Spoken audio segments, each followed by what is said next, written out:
What can we expect that's different from Vampire's Assistant? Because, you know, vampires are so apparent in our culture right now with True Blood and Twilight. Yeah.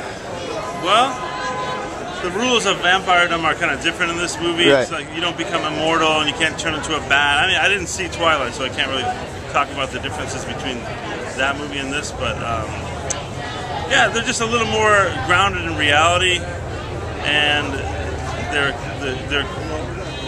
a little bit of a change up with the way that they feed and stuff. And, yeah. It's a really cool movie. Yeah. You've jumped to a lot of comedy lately. A lot of the stuff on Funny or Die, Green Team, stuff like that. Do you have any desire, or is there anything in the works to jump back and work with like PTA and kind of do something like that? Yeah, of course. Yeah, he's a close friend of mine, and we'd love to work together again. Nothing in the works. I wish I could say it was my master plan to do everything I've done, but a certain part of an actor's life is just to take the opportunities that come, and the studios wanted to make comedies, nothing but comedies, for a few years now, so that just sort of happened, and now this is happening, and keep changing it up, keep trying to surprise people. Vampires are everywhere now. I mean, they've always been popular, but now I feel like they're really apparent in our culture. True Blood, Twilight. What can we expect that's different with Vampire Lore and Vampire's Assistant? Well, you know, in Vampire's Assistant, there's two different classes or two different races of vampires. You have the Vampanese and the vampires. Vampires have a set of rules they live by. They don't kill people, they only drink blood to sustain their life. Vampanese, which is what my character is, Steve, they don't live by any rules. They kill, they do whatever they want, whenever they want. And you know, for me, I feel like in Twilight, the vampires are kind of a catalyst for like a love story and that kind of thing. But in this movie, it's really driven by the creatures and the vampires that are in the film. Right. And you're taking over C. Thomas Howell, the Red Dawn remake. Yeah. I watched it. I watched Red Dawn with my dad when I was a kid, like late night TV, and it's been one of my favorite films. What can we expect that is an homage to the original, and what can we expect that's different in this Red Dawn? Well, you know, my character has a really cool hat. Okay. And you know, C. Thomas Howell has an awesome hat, so I got some cool hats in the film. But you know, the story's staying pretty true as far as the storyline goes. You know, except this time it's the Chinese invading. Okay, I was gonna ask you. Before it was Cuba and Russia. Yeah. Now it's Chinese, and actually a little bit of Russians come in to help with special forces.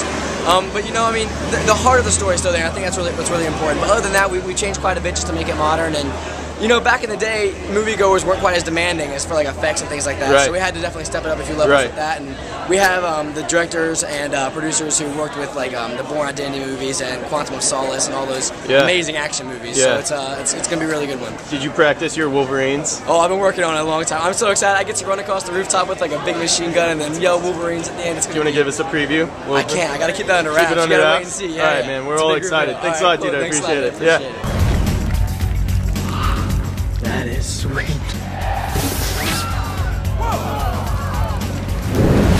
Thank you, ladies and gentlemen.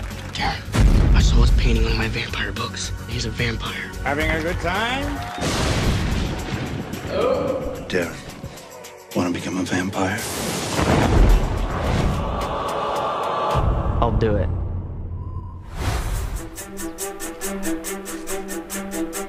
Wakey, wakey. Here, fill that hole. I can't do that. My legs are still numb. Can you feel this? Ow! Welcome to the cirque. So you really don't kill people? No, Darren. You just sedate them, make a small incision in the shoulder, and then you take a sip. Very refreshing. You have to learn to fight. Ow! Do I have super spit now? Yes, you have super spit. You'll be able to do all kinds of things. Can I, like, turn into a bat and stuff? No, that's bull. They're looking for you, Darren. Prepare to die. Check this out. Just like a real vampire.